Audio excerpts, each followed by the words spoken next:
Lubos naming pinasasalamatan ang aming pinakaaktibong guro na si Binibining Victoria Sator dahil sa kanyang walang tigil na pagsubaybay sa amin.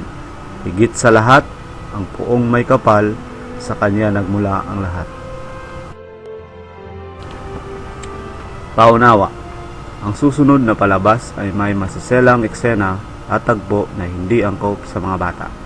Patnubay ng magulang ang kailangan. Ang palabas na ito ay hango at kinaya sa matagumpay na pelikula na nagmula sa Estados Unidos, Wrong Turn 2, Dead End, na gumastos ng humigit kumulang $20 million para sa produksyon. Wala man kaming ganito kalaking pera o dolyares, pero meron naman kaming hindi matutumbasang ideya at paniniwala na kaya naming gawin ang lahat at walang makakapigil sa amin. Kaya hindi ito naging hadlang upang matagumpay naming mabuo ang pelikulang masasaksihan mo na sa ilang sandali. Kaya humanda, wag na wag kukurap at higpitan ang inyong kapit sa inyong upuan.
Sa loob ng malaking kagubatan, pumunta ang isang grupo ng cast ng makatotohanang palabas sa telebisyon upang sila'y manatili doon sa loob ng 5 araw at malaman nilang may nakatira sa kagubatan ng mga halimaw na ang tanging gusto pumatay at kumain ng tao.